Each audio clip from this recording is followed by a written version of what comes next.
Hello चलो, मैं आदित्य आनंद आपका एक और बार आदित्य आनंद फिजिक्स यूट्यूब चैनल पे वेलकम करता हूं। इलेक्ट्रिक चार्जेस इन फील्ड हम कर रहे हैं शाम में 8:30 PM पे, और आज एक और जबरदस्त और मजेदार वाला सेशन आप लोगों के लिए आने वाला है। आज है लेक्चर नंबर 7 और हम खूब सारे क्वेश्चन फिर से करेंगे। आज अपना फोकस है एप्लीकेशन ऑफ कूलम्स लॉ पे।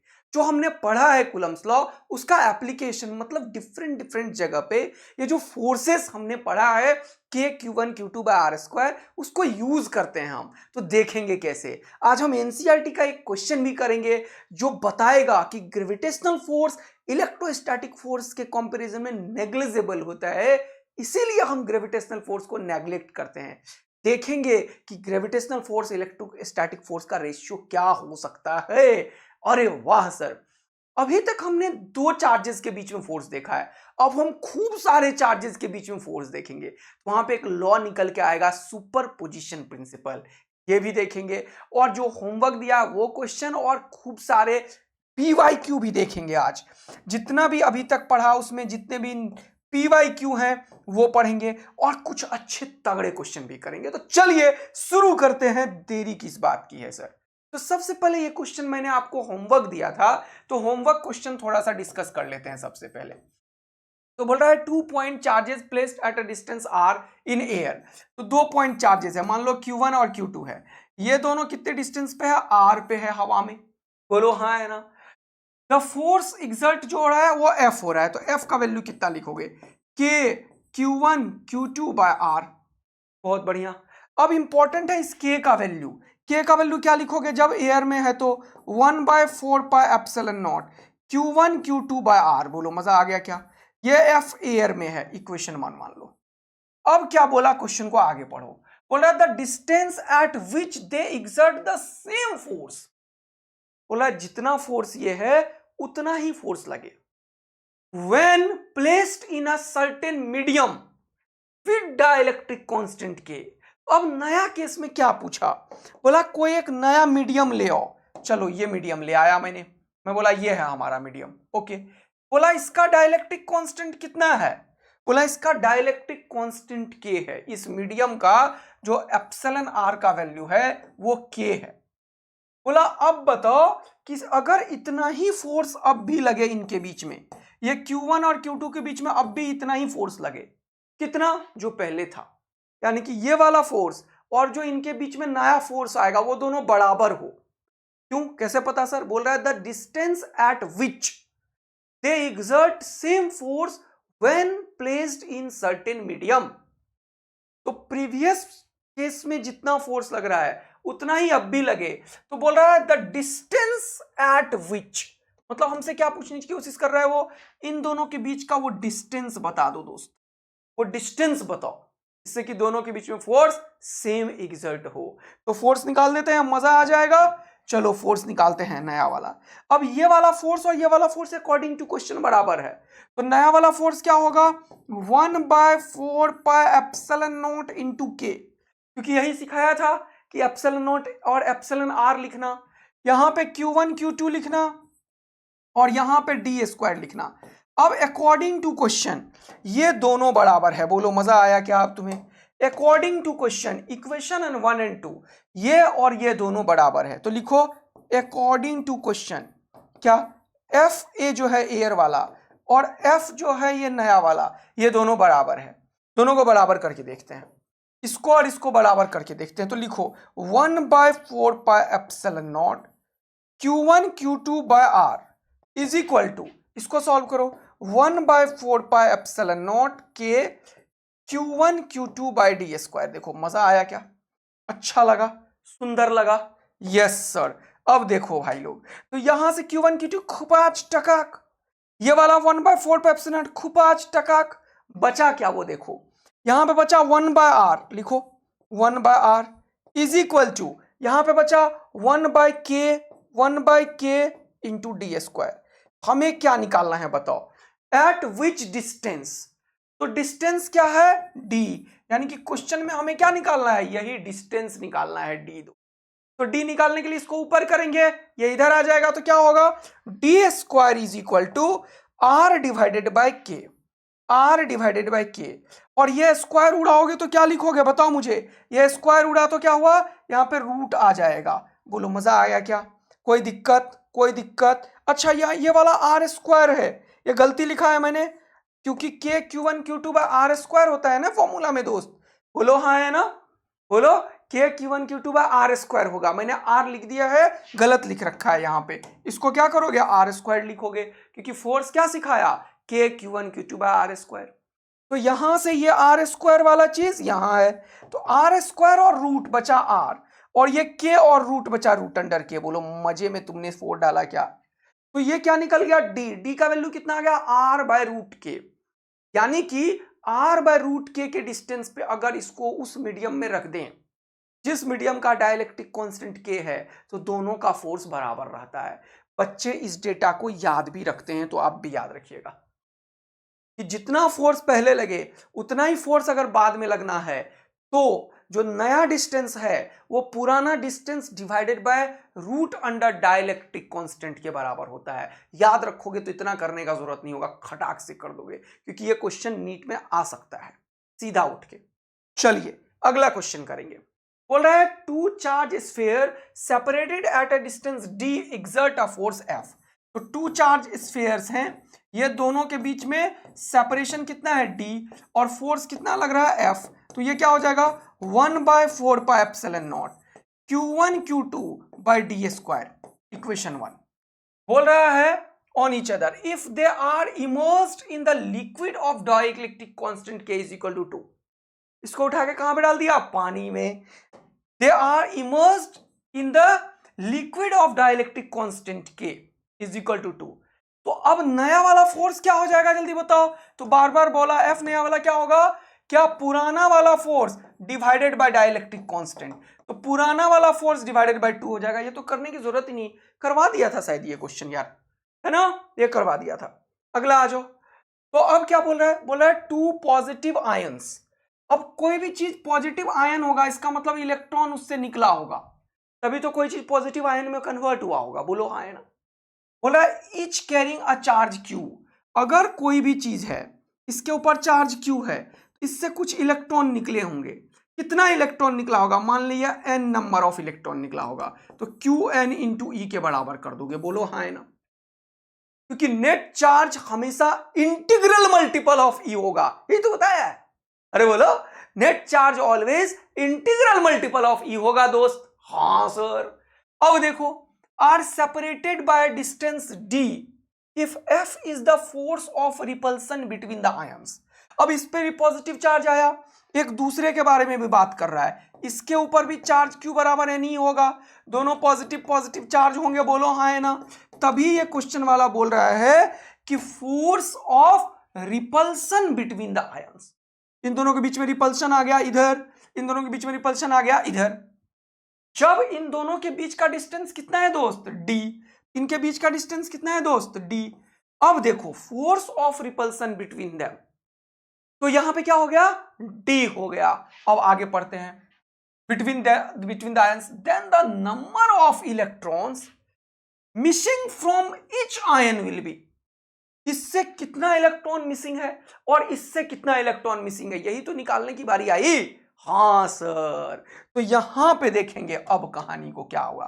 तो यहां पे जब इसका फोर्स कैलकुलेट करोगे तो क्या लिखोगे 1/4 पाई एप्सिलॉन नॉट, फिर क्या लिखोगे Q1 Q2, Q कितना है Ne, Q कितना है Ne, तो दो बार क्या लिखोगे Ne इंटू Ne। बोलो मजा आया कि नहीं आया, डिवाइडेड बाय इनके बीच का डिस्टेंस d स्क्वायर। अब पूछा क्या है, E being the charge on the electron then the number of electrons missing from each ion, मतलब हर एक में से ये कितना इलेक्ट्रॉन चला गया होगा जिससे कि इसके ऊपर जो पॉजिटिव चार्ज है इसके ऊपर, ये दोनों के बीच में फोर्स F लगने लगे। यही तो पूछा। तो क्या पूछा, n का वैल्यू। क्वेश्चन वालों ने क्या पूछा, नंबर ऑफ इलेक्ट्रॉन मिसिंग, यानी कि n का वैल्यू पूछा। निकाल लो n का वैल्यू। क्या क्वेश्चन समझ में आया, कॉन्सेप्ट की क्लैरिटी हुई, निकालना क्या है ये सीखा। नीट का PYQ करवा रहा हूं, ये क्या है प्रीवियस ईयर क्वेश्चन है दोस्तों। ओके सर, बहुत बढ़िया, बहुत सुंदर। तो ये अब देखो, ये n और n स्क्वायर हो गया, मुझे इसी n पे तो केंद्रित करना है ध्यान, यही निकालना है। तो ये सबको ऊपर फेंको, तो यहां हो जाएगा क्या, 4 पाई एप्सिलॉन नॉट, ये हो गया f, और ये ऊपर गया डी स्क्वायर। नीचे क्या आया, ये e और e, ये हो गया क्या, e स्क्वायर, और ये स्क्वायर उड़ाओगे तो हो जाएगा रूट। देखो यही आंसर होगा। n का वैल्यू कितना होगा, root under 4 pi epsilon naught F D square by A square. कितना आसान है, रूट अंडर 4, डी स्क्वायर नहीं होगा डिनोमिनेटर में, रूट है, ये नहीं होगा, इसमें रूट नहीं है, ये नहीं होगा, यही होगा 4 pi epsilon naught F D square by A square. तो देखो थोड़ा सा ट्विस्टिंग था कि सीधा चार्ज क्यों नहीं लिख के क्या लिखा, कि इसमें से कुछ इलेक्ट्रॉन निकला होगा तभी ये पॉजिटिव बना होगा। ये तुम्हें खुद सोचना पड़ेगा, ये अंतरात्मा से निकालना पड़ेगा। अच्छा सर, अब आया समझ में। चलिए बात को आगे बढ़ाते हैं। मैंने अभी तक कुछ चीज पढ़ाया, उसको थोड़ा सा रिवाइज कर लेते हैं। मैंने कल जो पढ़ाया है इलेक्ट्रिक चार्जेस एंड फील्ड का, कुछ इंपॉर्टेंट पॉइंट है, इसको जरा समझ लो। कि कूलम फोर्स जो है between two charges is an action reaction pair. Action reaction pair क्या होता है, equal in magnitude, opposite in direction. क्या होता है एक्शन रिएक्शन पेयर, इक्वल, दो फोर्सेस है तो वो कैसा होगा, equal in magnitude, equal in magnitude, बोलो हाँ ना। और दूसरा opposite in direction, opposite in direction. तो यहां पे जितने भी फोर्सेस होंगे एक दूसरे के ऊपर, हमेशा सेम फोर्स मैग्नीट्यूड वाइज होगा और डायरेक्शन वाइज अपोजिट होगा। अगर दोनों पॉजिटिव है तो दोनों बोलेगा भाग जा, निगेटिव है तो बोलेगा भाग जा। तो एक में इधर लग रहा है तो दूसरे में इधर लग रहा है। अगर अट्रैक्टिव होगा तो एक इधर लग रहा है तो दूसरा इधर लगेगा, एक पॉजिटिव एक निगेटिव, अट्रैक्शन होगा, एक निगेटिव एक पॉजिटिव, अट्रैक्शन होगा। एक का फोर्स इधर है तो दूसरे का इधर है, लेकिन दोनों का जो मैग्नीट्यूड है वो दोनों में के Q1 Q2 by are square ही लगेगा, यही लगेगा। तो ये फोर्स किसी एक पे नहीं लगता है, ये फोर्स दोनों पे लगता है। इसीलिए मैग्नीट्यूड सेम हो, डायरेक्शन इक्वल हो, तो ऐसे फोर्सेस को एक्शन रिएक्शन पेयर बोलते हैं। एक लगाता है दूसरे पे, दूसरे लगाता है पहले पे, दोनों का मैग्नीट्यूड ऑफ द फोर्स बराबर हो, डायरेक्शन अपोजिट हो। ओके सर, इसीलिए ये एक्शन रिएक्शन पेयर बनाता है।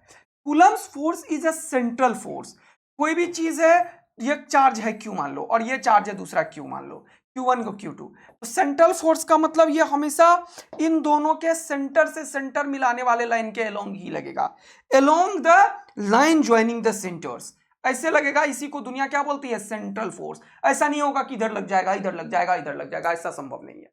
ओके, बोला Coulomb's law is valid for point charge only. यही मैंने बताया था। ऑल्दो हम स्फेरिकल सिमेट्रिकल बॉडीज में भी लगाएंगे, जैसे कि हॉलो स्फेयर है, सॉलिड स्फेयर है, उसके सारे चार्ज को सेंटर पे रख के लगाएंगे, तो है ये पॉइंट चार्ज के लिए ही वैलिड ओनली। और हम we can use this also for spherical symmetrical bodies, spherical symmetrical bodies के लिए भी हम इसको अप्लाई कर लेंगे। अच्छा सर, बहुत बढ़िया। The force between two point charges is independent, यही अब पढ़ेंगे।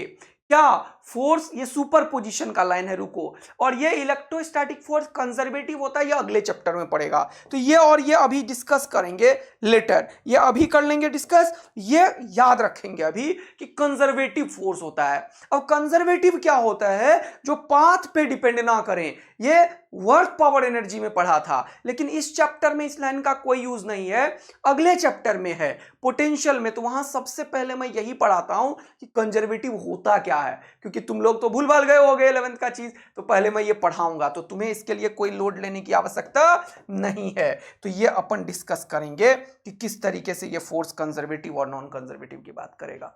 ओके दोस्त, चलिए बात को आगे बढ़ाते हैं।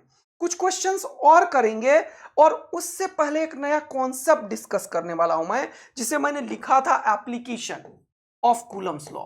तो एप्लीकेशन क्या है, सबसे पहला एप्लीकेशन जो कूलम्स लॉ का है वो है पेंडुलम प्रॉब्लम। क्या है, पेंडुलम प्रॉब्लम, पेंडुलम प्रॉब्लम। अब इसको सीखते हैं एक एक करके, अब नए नए काइंड ऑफ प्रॉब्लम सीखें। पेंडुलम प्रॉब्लम क्या है, इसको देखो। जैसे कि सपोज करो मेरे पास एक पेंडुलम है, ऐसा देखो, ध्यान से केंद्रित करो। एक पेंडुलम है, ओके, इस पे कुछ चार्ज है, और ऐसा ही दूसरा पेंडुलम है, इस पे भी कुछ चार्ज है। इन दोनों को यहां से ऐसे पकड़ के रखा हुआ है, तो छोड़ा, इस पे भी चार्ज है Q और इस पे भी चार्ज है Q, इस लेंथ का, स्ट्रिंग का लेंथ L मान लेंगे, तो ऐसे दोनों के बीच में हाईली इलेक्ट्रोस्टैटिक रिपल्सन लगेगा, बोलो हाँ है ना। इन दोनों के बीच में क्या होगा, हाईली इलेक्ट्रोस्टैटिक रिपल्सन लगेगा, क्योंकि दोनों सेम काइंड ऑफ चार्जेस हैं। ये एकदम से ऐसे फेंकेगा, फिर इसका बहुत सारा मैकेनिज्म होगा, एक एक करके धीरे धीरे बात करेंगे। तो जैसे ही ऐसे फेंकेगा तो ये फोर्स इसको इधर ले जाएगा, जब फोर्स इधर लगेगा तो इसमें वेलोसिटी आने लगेगा। सिंपल बात है, जब मैं यहां हूं, मेरे को तुम धक्का देने लगोगे तो मेरे में वेलोसिटी आ जाएगा। हाँ, अब मैं रुका कैसे, जब मैंने ब्रेक लगाया अपने पैर पे, वो अलग बात है, मैं मेटाबॉलिक प्रोसेस से यूज किया अपना, लेकिन इसे कौन करेगा, वो सब चीज समझेंगे। तो जब ये फोर्स लगाता है तो ये पेंडुलम कुछ इस तरीके से किसी एंगल पे आता है, लेकिन ये पेंडुलम किसी एंगल पे आके रुकता नहीं है। कौन रोकेगा इसे भाई, रुकने वाला कोई होना चाहिए। तो होता क्या है, जैसे ही ये पेंडुलम ऐसे फोर्स के चलते बाहर भागता है तो एक्सेलरेशन लगता है, लेकिन ये जो रस्सी में एक फोर्स लगता है, टेंशन फोर्स। क्या होता है रस्सी में, टेंशन फोर्स। इस रस्सी के टेंशन का एक कंपोनेंट इलेक्ट्रोस्टैटिक फोर्स को अपोज करने लगता है। देखो, इसीलिए वेक्टर पढ़ाया था तुम्हें। तो मान लो किसी एक समय पे इन दोनों की बीच की दूरी मान लो हो गया है कितना, मान लो x हो गया इन दोनों के बीच की दूरी, या मान लो r हो गया इन दोनों के बीच की दूरी, जो मन करे मान लो। हाँ, तो ये आधा दूरी कितना होगा, x/2, ये आधा दूरी कितना होगा, x/2। हाँ सर, देखो ध्यान से, ये एंगल मान लो थीटा, तो ये भी हो जाएगा थीटा। अच्छा, क्या ये दोनों एंगल बराबर होंगे, यस, क्योंकि ये लेंथ बराबर है, ये दूरी बराबर है, ये लेंथ बराबर है, ये दूरी बराबर है, तो ये भी बराबर होगा। लेकिन क्या ये यहां पे रुकेगा या नहीं रुकेगा, क्वेश्चन ये है, बताओ कमेंट करके। क्या ये अगर दो बॉल को ऐसे मैं टच करा के छोड़ा हुआ हूं तो एकदम से कहीं जाके रुक जाएगा क्या, या नहीं रुकेगा, पहले ये बताओ, रुकेगा या नहीं रुकेगा। सोच लिया, पॉज करके सोच के बताओ, ऐसे मत सुनो मेरा आंसर। तो होगा क्या, जैसे ही इसके ऊपर ये इलेक्ट्रिक फोर्स लगेगा तो ये एकदम से एक्सेलरेट होगा, तो वेलोसिटी गेन करेगा, वेलोसिटी गेन करेगा तो ऊपर जाएगा, जैसे यहां जा रहा है। एक समय आएगा, सुनना ध्यान से, जब ये टेंशन का एक कंपोनेंट, अब ये एंगल थीटा मान लिया, ये 90, तो ये हो जाएगा 90 माइनस थीटा, और इसका ऊपर वाला कंपोनेंट हो जाएगा ये वाला थीटा। तो टेंशन का एक कंपोनेंट ऊपर आएगा t cos थीटा, और इधर आएगा t sin थीटा, और नीचे आएगा mg। ध्यान से देखना, एक टाइम आएगा जब ये इलेक्ट्रोस्टैटिक फोर्स जो इन दोनों के बीच का डिस्टेंस जब x है, तो लग रहा होगा k q1 q2 by X square, लिख लेते हैं। चलो, इसको मैं हॉरिजेंटल फोर्स का नाम देता हूं, ये हो जाएगा k q1 q2 by X square. बोलो कोई दिक्कत नहीं है, इतना ही अमाउंट ऑफ फोर्स इधर भी लगेगा, बोलो हाँ है ना। ये भी हॉरिजेंटल फोर्स जो होगा वो इलेक्ट्रोस्टैटिक होगा। हॉरिजेंटल मतलब ऐसे लाइन में जो लगेगा फोर्स, क्योंकि कूलम्स फोर्स एक सेंट्रल फोर्स है, तो हमेशा वो ऐसे ही लगेगा अलोंग द लाइन ज्वाइनिंग। अब सोचो जरा सा, फील करो फिजिक्स को। यहां पे एक टाइम आएगा जब ये वाला फोर्स और ये वाला टेंशन का कंपोनेंट दोनों बराबर हो जाए, तो क्या लिखोगे, T sine theta, colour change करता हूं, T sine theta, T sine theta balance कर लेगा इलेक्ट्रोस्टैटिक फोर्स को, जिसे हमने हॉरिजेंटल फोर्स बोला है, बोलो हाँ है ना। और ये टी कॉस थीटा बैलेंस कर लेगा mg को, बोलो हाँ है ना।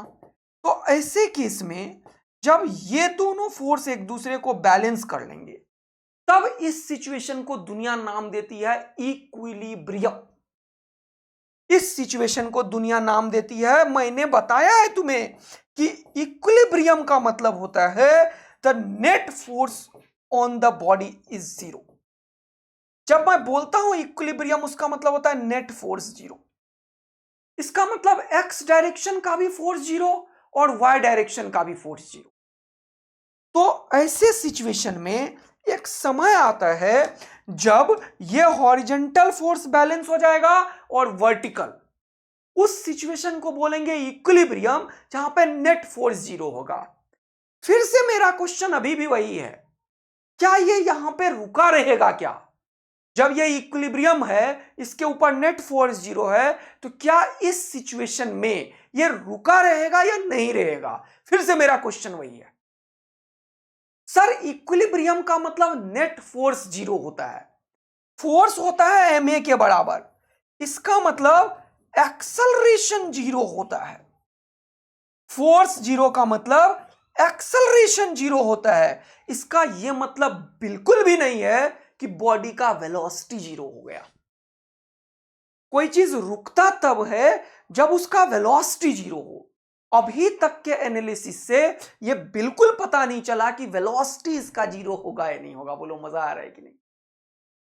यस, लेकिन यहां से यहां तक ये फोर्स ज्यादा था, तभी तो ये इधर आता चला गया। हां सर, इसका मतलब इस सिचुएशन पे ये इलेक्ट्रिक फोर्स और ये टी साइन थीटा एक दूसरे को बैलेंस किया है। यहां पे बैलेंस हुआ, लेकिन इससे पहले क्या था? ये हमेशा ज्यादा था मैग्नीट्यूड वाइज, और इधर था। अगर किसी ऑब्जेक्ट पे लगातार फोर्स एक्ट करे तो उसके एक्सेलरेशन के चलते उसका वेलोसिटी बढ़ता है। तो इस पॉइंट तक ये वेलोसिटी गेन कर चुका होगा, तो यह यहां पे जस्ट फोर्स बराबर हुआ है, ये रुकेगा नहीं, ये और ऊपर चला जाता।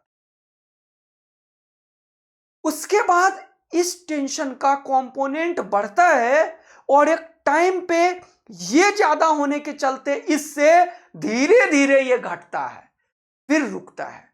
तो कोई चीज रुकता तब है जब उसका वेलोसिटी 0 होता है। तो कोई भी बॉडी क्या होता है? Body will stop, body will stop, body will stop when F net is 0। No no no no no, F net पे एक्सेलरेशन 0 होता है। इससे गारंटी नहीं है कि बॉडी रुकेगा या नहीं रुकेगा। बॉडी चल भी सकता है विद कांस्टेंट वेलोसिटी जब एक्सेलरेशन 0। अच्छा, सही बात है। अगर मैं 2 मीटर पर सेकेंड से चलना शुरू करूं तो इसका मतलब मेरे ऊपर एक्सेलरेशन 0 है। इसका मतलब मेरे ऊपर एक्सेलरेशन 0 है। हाँ, बात तो सही कर दी सर आपने। इसीलिए कोई बॉडी रुकेगा उसकी गारंटी फोर्स कभी नहीं देता है। कौन देता है? वेलोसिटी। तो जब इसका वेलोसिटी 0 होगा तब इसके ऊपर हम बोल सकते हैं ये रुकेगा। इस पॉइंट पे ये नहीं रुकेगा क्योंकि अब तक ये वेलोसिटी गेन किया है, थोड़ा और ऊपर जाएगा, फिर इसका वैल्यू और बढ़ेगा, ये इसको रोकने की कोशिश करेगा, फिर धीरे धीरे रुकता है ऊपर, फिर ये और नीचे आता है। क्यों? क्योंकि ये ज्यादा है तो अब नीचे आएगा, फिर नीचे आता है तो वेलोसिटी गेन कर लेता है, तो यहां नहीं रुकता है, फिर इधर आ जाता है, फिर यहां आने के बाद ये इलेक्ट्रिक फोर्स के चलते फिर इधर आता है और ये यहां पे टिक टिक टिक टिक टिक टिक टिक टिक टिक टिक टिक टिक टिक करता है। स्मॉल एंगल के लिए एसएचएम करता है। Oh boy, yes. ये इक्विलिब्रियम पोजीशन के अबाउट ऐसे ऐसे करता रहता है ये, अगर इसमें चार्ज पार्टिकल है। इस पॉइंट पे रुकता नहीं है। ये बहुत इंपॉर्टेंट एनालिसिस है। कितनों को ये बात पूरा समझ में आया? जल्दी से कमेंट करके बताओ। जिनको समझ में नहीं आया वो तुरंत से थोड़ा बैक करो क्योंकि रिकॉर्डिंग है, और तुरंत से इस चीज को समझो। बॉडी को रोकने का औकात वेलोसिटी का है, फोर्स का नहीं है। फोर्स ये बताता है कि एक्सेलरेशन 0 है। किसी बॉडी में एक्सेलरेशन 0 हो इसका यह मतलब नहीं है कि वो रुका रहेगा, वो कांस्टेंट वेलोसिटी से चल भी सकता है। तो एक्सेलरेशन 0 का 2 मतलब है, या तो कोई चीज रुका रहेगा या तो कांस्टेंट वेलोसिटी से चलेगा। लेकिन इस सिचुएशन में ये ऑब्जेक्ट यहां से यहां तक एक्सेलरेट होने के चलते वेलोसिटी गेन कर लिया होगा, इसीलिए ये यहां नहीं रुकेगा, थोड़ा और ऊपर जाएगा। This is called understanding and analysis of the problem. जब तुम ऐसे महसूस कर करके फिजिक्स को सीखोगे तो तुम इंजॉय करोगे और तुम्हें मजा आएगा तगड़ा वाला। ओके दोस्त, फिलहाल मैं इंटरेस्टेड हूं पेंडुलम प्रॉब्लम में इक्विलिब्रियम का एनालिसिस करने के लिए। मैं क्या चाहता हूं? पेंडुलम प्रॉब्लम का इक्विलिब्रियम का मैं एनालिसिस करूं। अच्छा सर, चलिए आप क्या करना चाहते हो? Equilibrium analysis. Okay great. Now अब सुनो ध्यान से। तो ये T sine theta m g को बैलेंस करे, T cos theta m g को, टी साइन थीटा एफ ई को। इन दोनों को जब डिवाइड किया तो क्या निकल के आया, देखो dividing equation 1 and 2, dividing equation 1 and 2, बड़ा जबरदस्त चीज निकल के आया। जब दोनों को डिवाइड किया तो टी और टी निपट गया, खबाच खबाच, sine theta by cos theta. अरे वाह वाह वाह, क्या बात है, क्या आया, sine theta by cos theta. ये किसके बराबर हो गया, टेन थीटा। ये हो गया F E by M G. F ई को मैं हमेशा बोलता हूं हॉरिजेंटल वाला फोर्स और एम जी को मैं बोलता हूं नीचे वाला फोर्स। तो इसको आज के बाद से जीवन भर याद रखेंगे कि ये जो पेंडुलम प्रॉब्लम में आएगा टेन थीटा, वो F E by M G है, जिसे मैं बोलूंगा हॉरिजेंटल वाला फोर्स बाय नीचे वाला फोर्स। कितनों को डबल ए आर्मी बनने का एकदम हिम्मत आ गया कि सर ये मजा दे दिया आपने। जल्दी से फटाफट से डबल ए लव टैप कर दो, जल्दी से फटाफट से, मजा आ रहा है तो जल्दी से बोल दो, जल्दी से फटाफट से, यस सर। तो आज के बाद से ये लाइन बहुत तगड़ा है और ये याद रखेंगे। इसको निकालने का एक और तरीका था आसान, चलो देखते हैं। ये दोनों सिमेट्रिकल बॉडी है, तो मैं इसे एनालिसिस करूं या इसे, क्वेश्चन के रिजल्ट पे कोई फर्क नहीं पड़ेगा।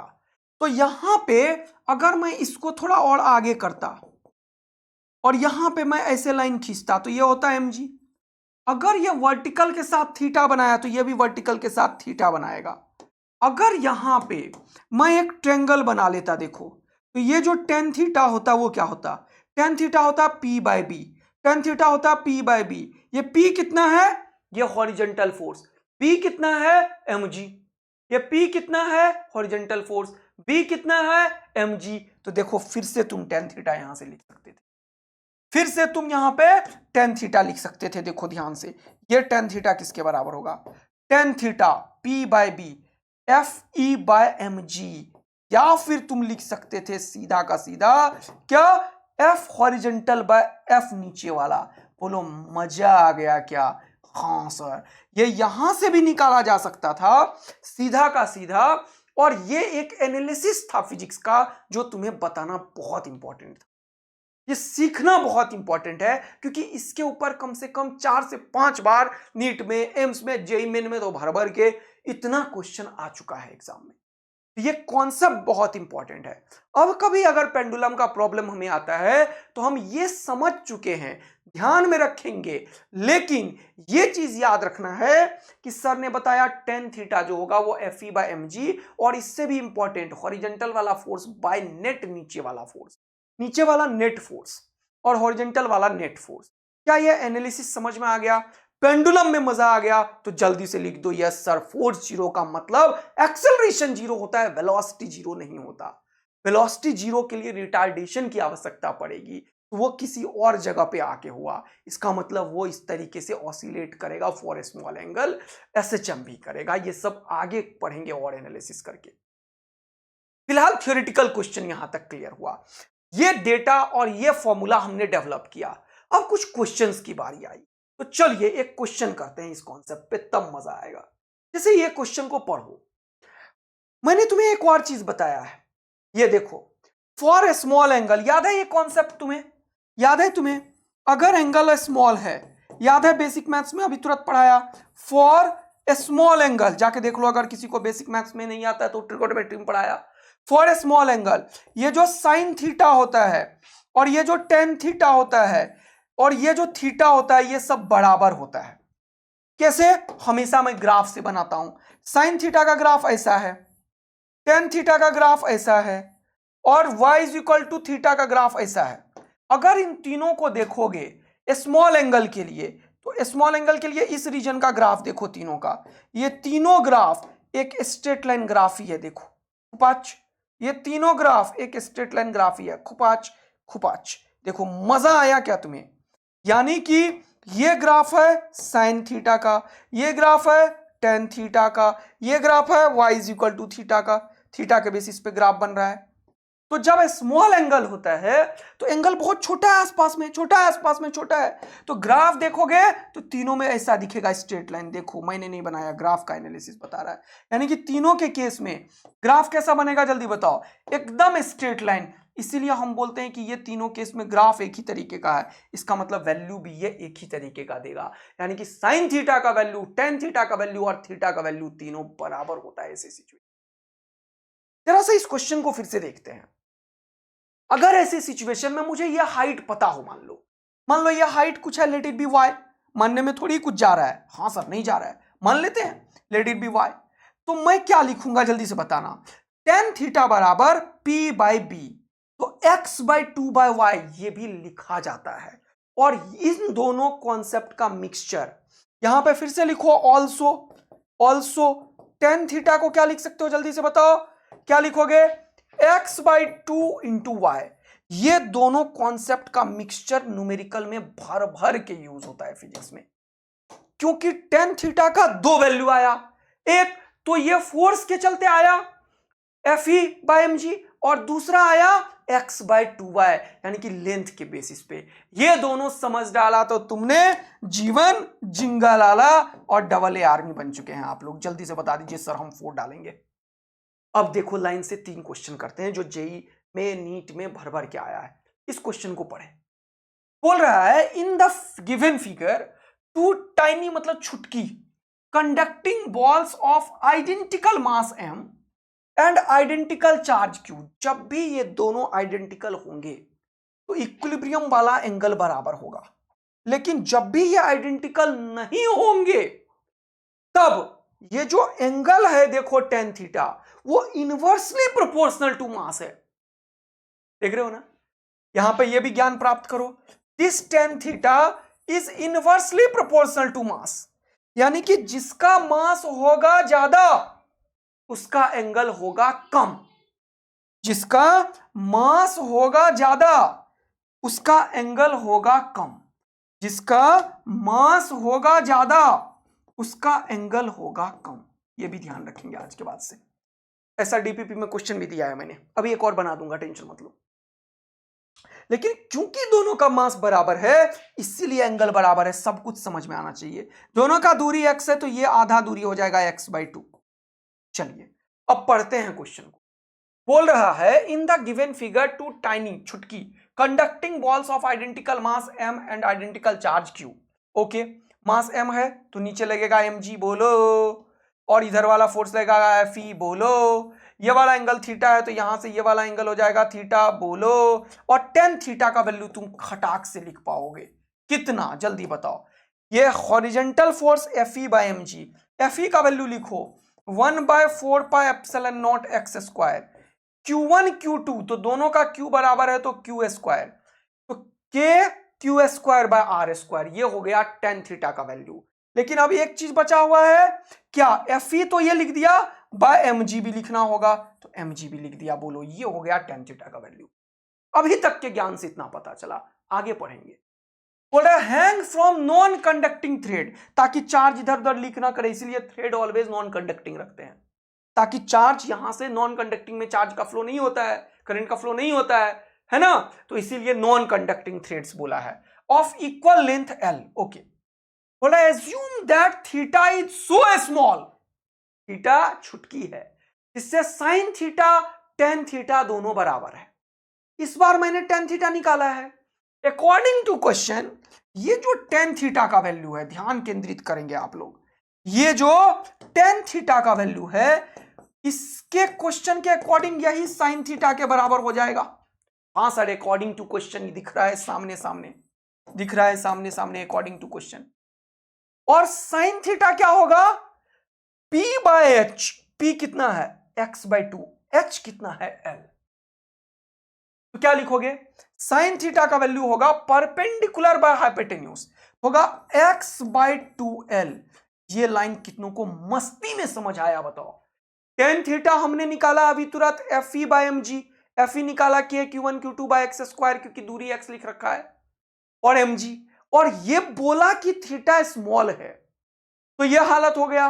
बोल रहा है देन फॉर इक्विलिब्रियम x, क्योंकि ये इक्विलिब्रियम कंफर्म किया इसीलिए मैं ये बोला कि इस इक्विलिब्रियम के टाइम पे ही ये tan theta Fe by M G है, अदरवाइज किसी भी थीटा पे हम ये नहीं बोल सकते दोस्त। ये इक्विलिब्रियम का मतलब नेट फोर्स जीरो, और हमने डिराइव किया है रिजल्ट किसके लिए, इक्विलिब्रियम एनालिसिस। इक्विलिब्रियम एनालिसिस के लिए ये सब डेटा मैंने निकाला है, ये और ये और ये। मजेदार सर। तो यहां से सर क्वेश्चन सॉल्व हो गया, पूछा है एक्स का वैल्यू बताओ, तो अब बचा क्या सर, ये और ये दोनों को सॉल्व कीजिए आप। तो यहां पे एक्स और यहां पे एक्स स्क्वायर को इधर करो, ये हो गया एक्स क्यूब, और ये 2 से ऊपर जाओ तो ये हो गया 2l Q square by 4 pi epsilon not mg, क्योंकि एक्स स्क्वायर को इधर फेंक दिया मैंने। अब ये 2 से निपट गया, खुपाच टकाक, और ये क्यूब उठेगा तो पावर 1/3 आ जाएगा, तो x निकल रहा है, ध्यान केंद्रित करेंगे आप लोग, Q square L divided by 2 pi epsilon not mg का पावर 1/3। बोलो मजा आ गया जीवन का, तो जल्दी से वाई टाइप कर दो, आग लगा दो, दिल बरसा दो। सर क्यू स्क्वायर एल सिर्फ इसमें है, इसमें नहीं है, इसमें नहीं है, क्यू स्क्वायर एल इसमें है लेकिन पावर 1/3 है, 4 पाई एप्सिलॉन नॉट mg है, इसमें 2 पाई एप्सिलॉन नॉट mg है। आपका 2 आंसर था, तो ये होगा, ये नहीं होगा। मस्त वाला मजा आया।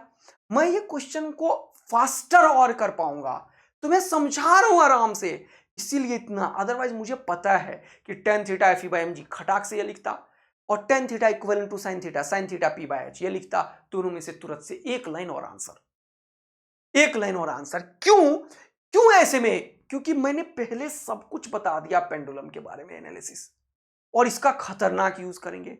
चलिए अगले क्वेश्चन में करते हैं। एक और नीट ने क्वेश्चन पूछा, ये देखिए, ये भी नीट का PYQ है, जल्दी से इसको भी सॉल्व करते हैं। ये भी नीट का PYQ है, इसको भी सॉल्व करते हैं दोस्त। पढ़ते हैं क्वेश्चन को, ठीक है, पढ़िए। बोल रहा है 2 पिथ बॉल्स, अब ये सब इंग्लिश से ज्यादा लोड मत लिया करो, बस समझ लो बॉल है, कैरिंग इक्वल चार्जेस, चार्ज लेके बैठा हुआ है। बस फिजिक्स के क्वेश्चन में इंग्लिश सफर नहीं करता है जिसे फिजिक्स आता है, तो हिंदी मीडियम वाले बच्चे इन सबसे लोड मत लिया करो बिल्कुल भी, ठीक है ना, अपने आप आ जाएगा question. Carrying equal 2 pith balls carrying equal charges are suspended from a common point by strings of equal length, ठीक है, इक्वल लेंथ, ठीक है। बोल रहा the equilibrium separation between them is R. अब ये r है तो ये दूरी कितना हो जाएगा, होगा r/2। अभी मैंने बताया क्या, जल्दी बताओ, tan थीटा। तो tan थीटा किसके बराबर है, जल्दी से बताओ। tan थीटा हो जाएगा, अभी तुरंत बताया मैंने, जल्दी बताओ क्या क्या। एक तो FE/mg बताया, और दूसरा tan थीटा क्या बताया, ये वाला एंगल मान लो। तो tan थीटा क्या बताया, P/B, बोलो हाँ है ना। तो P कितना है, r/2/y, हो जाएगा r/2y, रहने दो इसको, यानी कि FE/mg is equal to r/2y।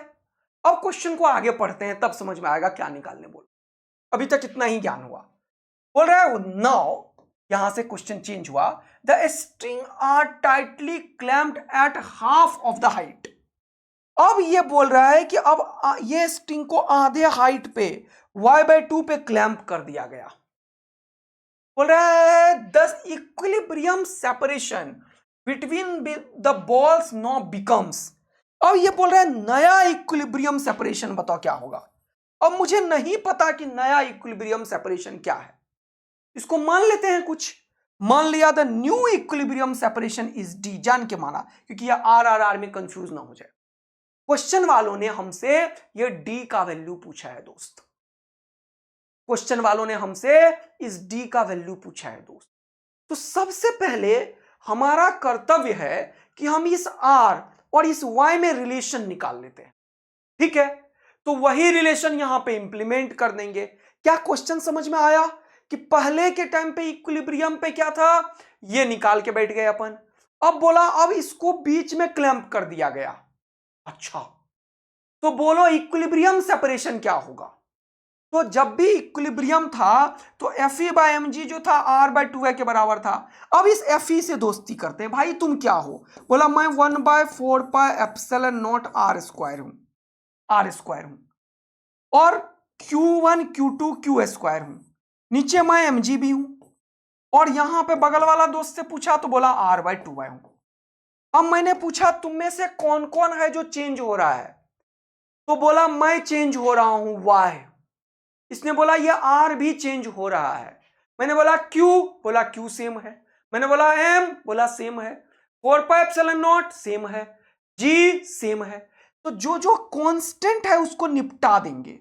तो ये क्या, ये कांस्टेंट, ये कांस्टेंट, ये कांस्टेंट, इन सब के बदले एक नया कांस्टेंट बोल देता हूं K। इस 2b को भी इधर ले आता हूं तो क्या होगा, ये R² और R मल्टीप्लाई होगा। तो ये क्या हुआ, ये हो गया R³ और ये सब कांस्टेंट और बचा हुआ है, यानी कि R³ is equal to K into Y, where K is a constant. छोटा बनाने का ये तरीका है। क्या मैं बोल सकता हूं कि ये जो y है वो R³ के प्रोपोर्शनल है। ये एक तगड़ा ज्ञान मैंने तुम्हारे लिए बनाया है जिसको लाइफ टाइम याद रखेंगे जब तक नीट नहीं क्रॉस हो जाता। मेरा मानो तो इसी साल तुम फोड़ दोगे, क्योंकि फिजिक्स और केमिस्ट्री 360 आने वाला है तुम्हारा। बोलो, तो y इज प्रोपोर्शनल क्यों किया, क्योंकि मैंने कांस्टेंट को हटाया। अब ये चीज हमें पता चल गया कि पेंडुलम के केस में इक्विलिब्रियम पे ये जो हाइट है और ये जो डिस्टेंस है उसका ये संबंध है, y is proportional to R³। तो अब ये y is proportional to R³ है तो यहां पे भी क्या होगा, y/2 is proportional to D³। अरे यार, तो मैं लिखता हूं वी कैन से दैट, या we can write is, we can say, क्या हम से कर सकते हैं, जल्दी से बताओ। इसका दूरी कितना है y, तो लिखो y। उसका कितना है y/2, y/2 के लिए 2 ऊपर चला गया। जब इसके दूरी को उसके दूरी से डिवाइड किया तो इसका जो R³ है उसको इसके D³ से डिवाइड करना पड़ेगा। मजा आया सर। हमें निकालना क्या है, ये D³, यही तो पूछा। तो ये खुपाच और खुपाच हो जाएगा, देख लो, खुपाच खुपाच। तो D³ इधर गया, देखते चलो ध्यान से। ये R³ के नीचे में 2 आया, देखते चलो ध्यान से। अब यहां से क्यूब उड़ाते हैं अगर अपन तो पावर 1/3 आता है। मैंने तुम्हें सिखाया है ये वाला बेसिक मैथ्स में, पावर में। बोलो हाँ है ना। अब यहां पे देखेंगे आप लोग, इसका मतलब इसका भी पावर 1/3 और इसका भी पावर 1/3 हो जाएगा। R³ का पावर 1/3 हो जाएगा, 2 का पावर 1/3, ये खुपाच खुपाच, ये बच गया R। और इसको लिखने का तरीका है √2। कितनों को मजा आ गया, R/√2 हो गया। R/√2 is the final answer of the question. देखो ये भी नीट में पूछा है। ये सब चीज तुम इतना तेज और फास्ट इसलिए कर पाओगे क्योंकि तुम्हें tan थीटा हॉरिजॉन्टल वाला फोर्स बाय नीचे वाला फोर्स और tan थीटा ये और ये का रेशियो तुम्हें ऑलरेडी बता दिया।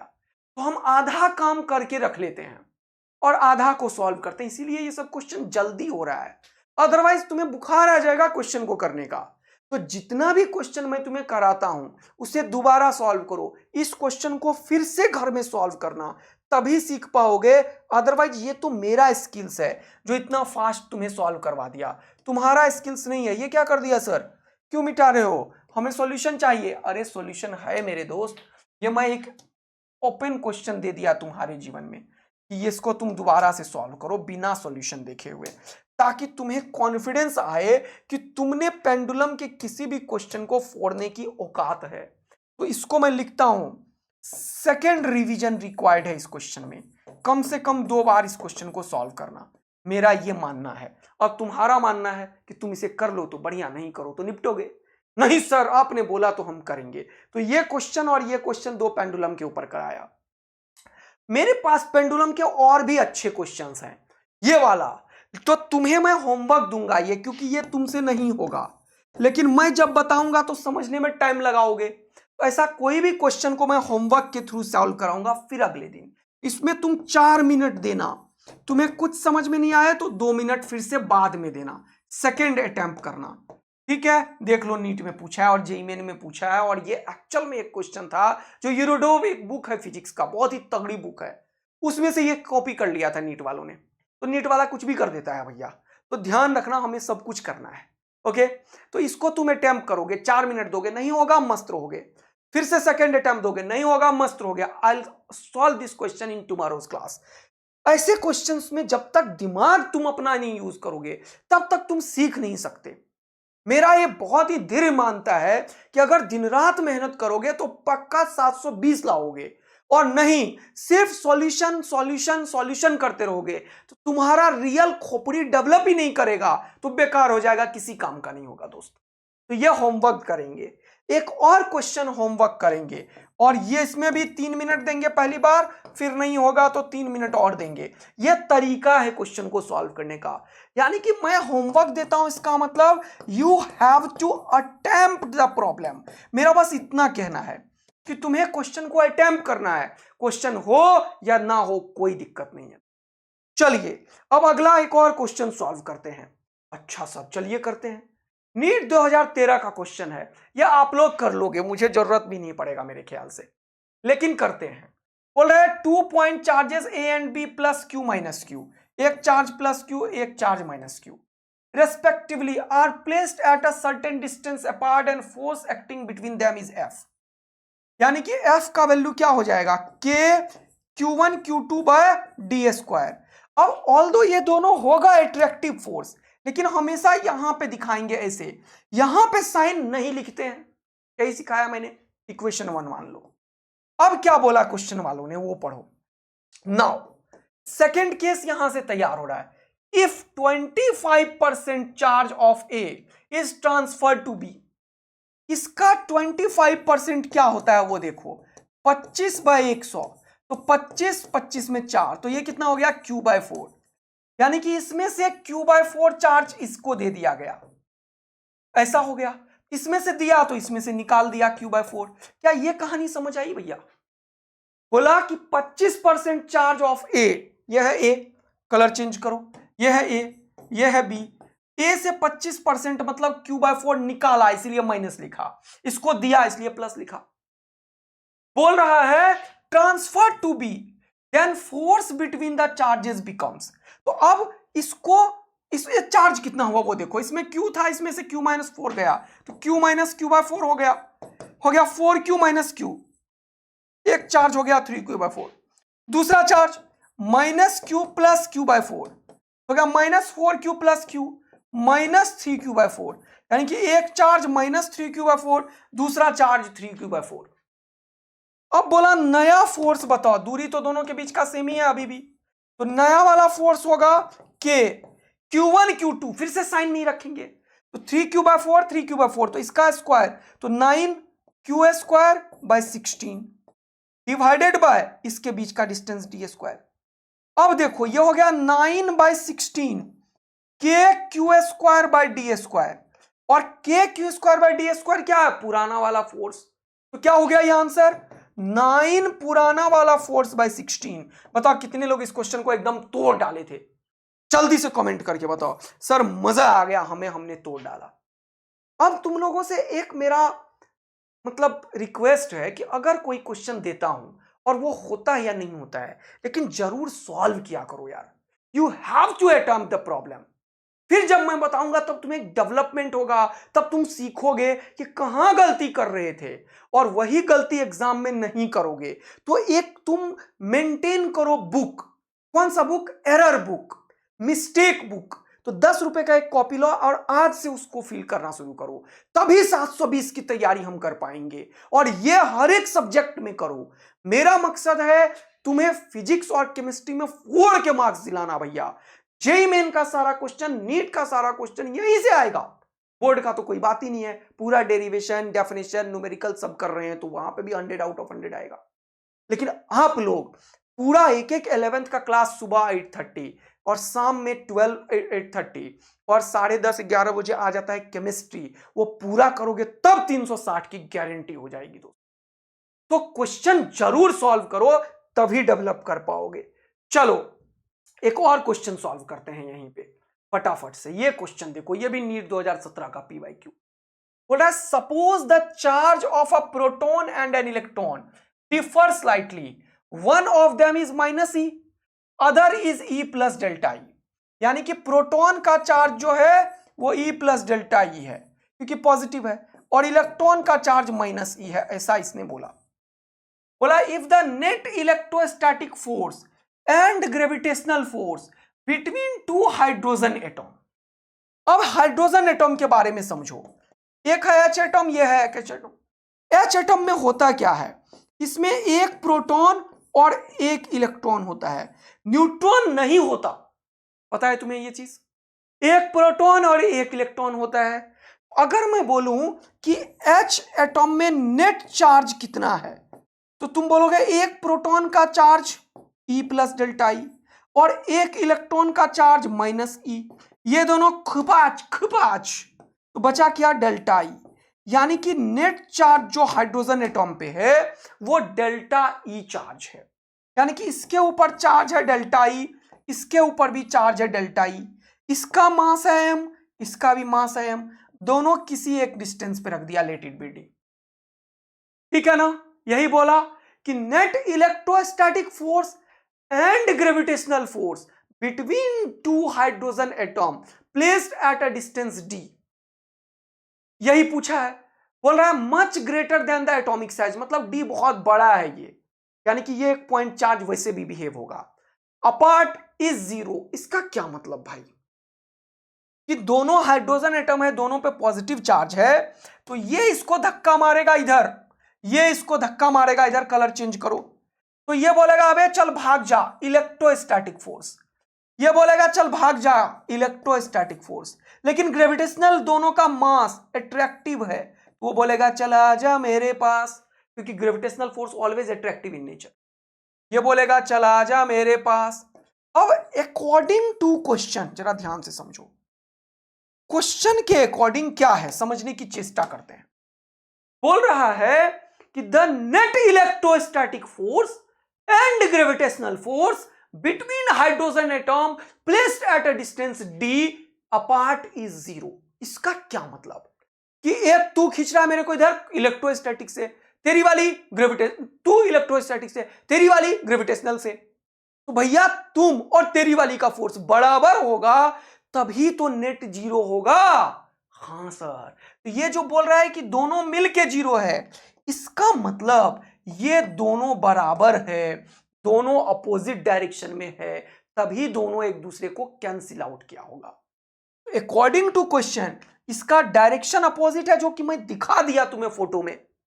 अब यह भी पता चला कि इसका मैग्नीट्यूड भी बराबर है, तभी ये दोनों मिलके जीरो हुआ है। देखा कॉन्सेप्ट कहां पे था? तो बोल रहे हैं then delta E is of the order of. तो बोला डेल्टा ई का ऑर्डर बताओ क्या है, तो डेल्टा ई का वैल्यू बताओ, कहने का मतलब ये है, निकालो। तो ये हो जाएगा G m1 m2 m square by D square, ये होता है gravitational force G m1 m2 by are square. Electrostatic होता है k q1 q2, तो ये हो जाएगा q कितना है डेल्टा ई और इंटू डेल्टा ई, तो डेल्टा ई का whole square by D square. अब देखो ये हो जाएगा खुपाच खुपाच, हमें निकालना है डेल्टा ई। तो डेल्टा ई कैसे निकलेगा जल्दी से देखो, यहां से ध्यान पूर्वक केंद्रित करो इधर। तो डेल्टा ई जो होगा वो हो जाएगा root under g m square by k, root under g m square by k. अब g का वैल्यू कितना होता है 6.67 इंटू 10 का पावर माइनस 12। क्या होता है? अरे बताया ना, f इज इक्वल टू होता है G m1 m2 by are square. यही g का वैल्यू है वो 6.67 इंटू 10 का पावर माइनस 12। यहां पे लिख नहीं दिख रहा है, लिखो इसको ढंग से। g का वैल्यू 6.67 इंटू 10 का पावर माइनस 12। ठीक है, इसका यूनिट क्या है सर? न्यूटन मीटर स्क्वायर पर केजी स्क्वायर। ये सब भी ध्यान रखेंगे, इसमें कंफ्यूजन हो तो तुरंत ये याद रखना, ये g का वैल्यू हो गया, ये आर स्क्वायर इधर आया, न्यूटन मीटर स्क्वायर और 2 बार केजी नीचे आया, तो ये यूनिट है। k का वैल्यू भी मैंने तुम्हें बता दिया है, कितना 9 इंटू 10 का पावर 9। ये भी याद करके बताया कि f जो होता है k q1 q2 by are square, तो जगह न्यूटन मीटर स्क्वायर पर कूलम स्क्वायर। अच्छा, ये भी पता चल गया। और ये मास जो है वो क्वेश्चन वालों ने ही दे दिया और तुम्हें याद भी करवाया है, 1.67 इंटू 10 का पावर माइनस 27 की। ये तीनों वैल्यू हमें पता है सर, तो क्या तुम 4 फाड़ नहीं डालोगे दोस्त? इसमें रख के और इसको सॉल्व करेंगे तो हमें ये ऑर्डर पता चलेगा। देखो नीट में पूछा है क्वेश्चन। अब तुम्हें इसका मंत्र बताता हूं, तुम इसको भूल जाओ, इसको भूल जाओ, इसको भूल जाओ। ऑर्डर निकालने के लिए इसको इसको इसको कैलकुलेट करना। निकाल पाओ तो कमेंट जरूर कर देना और फटाक से निकालो बेटा, निकालो जल्दी से, फटाक से निकालो इस क्वेश्चन को। ठीक है, चलिए सर मजा आया। फिर से देखो एक और, अच्छा ये तो करवा ही दिया कि लिक्विड में डालने से क्या होता है, अब वो फोर्स आधा हो जाता है, क्या बोलते हो, लिक्विड में डालने के बाद फोर्स एयर डिवाइडेड बाय 2 हो जाता है, नया वाला फोर्स इन लिक्विड, अगर इसका डाइलेक्ट्रिक कांस्टेंट का वैल्यू 2 है तो। ये पहले ऊपर सॉल्व कर दिया है। इन सब क्वेश्चन के बाद हम हैं नायाब सीरीज में, जहां की फिजिक्स में धुआं धुआं हो रहा है, और 11 12 जेई नीट ड्रॉपर सबके लिए सुबह 8:30 शाम में 8:30 और दिन में केमिस्ट्री का धुआं धुआं। केमिस्ट्री का लेक्चर मैं तुम लोगों से बोलता हूं, एक बार करके देखो, 1.5-2 घंटा। अगर तुम ये ना बोल दिया ना कि कहीं इतना बढ़िया क्लियर कॉन्सेप्ट नहीं है, तो क्या बोलते हो, पढ़ाना बंद कर दूंगा, सही बता रहा हूं। करके देखना एक बार, केमिस्ट्री का धुआं उड़ा चुके हैं अपन। अब अपन इसके आगे पढ़ेंगे, लेकिन नेक्स्ट क्लास में। समय हो गया है, सुपरपोजिशन और ढेर सारे क्वेश्चंस तुम्हारे लिए मैं लेकर आ रहा हूं, ये सब एकदम फोड़ डालेंगे। समझ में आया? तब तक के लिए बाय बाय बच्चा लोग, मस्त रहिए, खुश रहिए और पढ़ाई करते रहिए। होमवर्क जरूर सॉल्व करके कमेंट करके बताना। तुम्हारे को चैलेंज है कि तुम 5 मिनट जरूर दो, चैलेंज करो अपने आप को यार, तभी तुम फोड़ोगे। मेरे को देखो यार, केमिस्ट्री इतना तगड़ा करने के लिए मैं कम से कम 5-10 बुक पढ़ता हूं, 5-7 टीचरों को देखता हूं, फिर नोट्स बनाता हूं, फिर कंटेंट बनाता हूं, फिर समझ लो कितना स्ट्रगल और मेहनत है। तो तुमको भी करना चाहिए, तुम्हें अपने करियर के लिए बच्चों, और आई होप कि तुम पक्का करोगे। Thank you, love you, bye bye.